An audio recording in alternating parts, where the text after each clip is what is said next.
sens qu'il est là parce qu'il y a la nourriture. Tu sens ça. Tu sens ça. Moi, je sais qu'il y a des gens dans cette salle qui sont là parce qu'il y a un intérêt. Moi, je le sais. Moi, je le sais. Il y a un intérêt parce que tu as une chaise. Il y a un intérêt parce qu'il y a un lit. Il y a un intérêt parce qu'il y a le ventilateur. Il y a un intérêt parce qu'il y a des valises qu'on garde. Il y a un intérêt. Mais tu ne pourras pas faire le contraire si Dieu te le demandait. Parce qu'il y a un temps où Dieu veut. Voilà pourquoi, quand tu veux quitter une compagnie,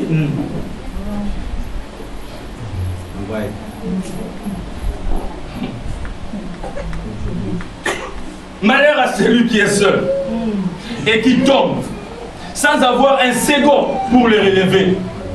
Parce qu'il y a des gens qui marchent toujours à deux. Il y a des gens qui habitent toujours à deux. Il y a des gens qui vont toujours à deux. Mais on sait ça. Jésus savait, pendant qu'il marchait avec Judas, pendant qu'il mangeait avec Judas, il savait que Judas n'était pas avec lui. Voilà pourquoi Jésus dit, mon ami, ce que tu as à faire, fais-le vite. Fais-le vite. Parce que je sais que tu n'es pas avec moi. Un livre de sagesse israélien qu'on appelle Talmud, qu'on lit toujours avec la Torah, qui est le livre juif, dit que c'est lui qui vit seul, c'est comme un homme qui a une main gauche et qui n'a pas une main droite. Alléluia.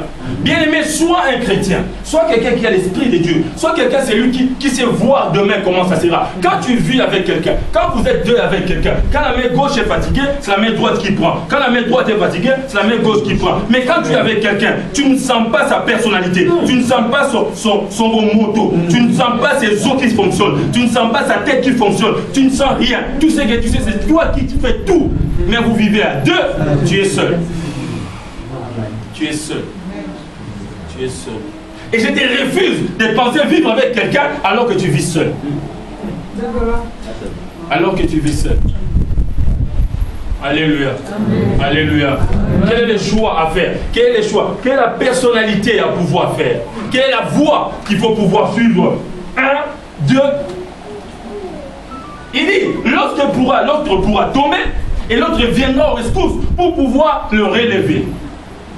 Mais nous vivons dans les communautés où les gens intercèdent pour que nous puissions tomber.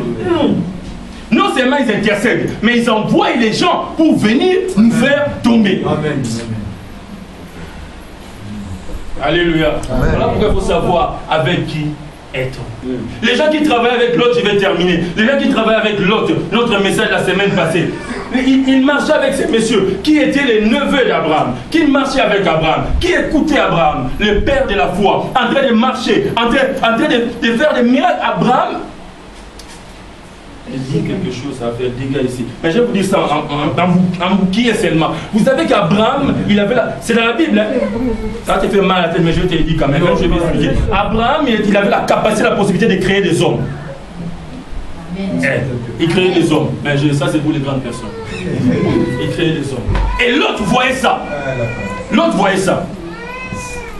Mais l'autre a marché avec cet homme. Il s'est fait une équipe de personnes, de serviteurs. Il décide de prendre ces gens et de les amener à Sodome et à Gomorrhe. On est déjà sorti de Sodome et Gomorrhe. Mais je veux seulement que tu ouvres les yeux pour savoir avec qui tu es. Avec qui tu marches. Lorsque nous parlons de ces liens que cette femme avait de Canaan, on a appelé la femme chienne, c'est une identité de la personne. Il y a des gens avec qui nous vivons. Pourquoi est-ce que Dieu a dit je vais faire à Adam un être comme lui, un être semblable? Parce qu'Adam n'était pas comme un lion, Adam n'était pas comme un renard, Adam n'était pas comme un porc, Adam n'était pas comme un éléphant, il n'était pas comme une girafe. Adam était un homme, une espèce humaine. Et Dieu a dit je vais le faire. Lorsque tu marches avec des chiens, lorsque tu marches avec des porcs, lorsque tu marches avec des canards, lorsque tu marches avec des poules, tu ne peux pas réussir. Tu ne peux pas. Il y a des gens qui marchent avec des singes, alors qu'ils pensent que ce message est pour. Ce message n'est pas pour celui qui vit avec un singe, c'est lui qui vit avec un chien.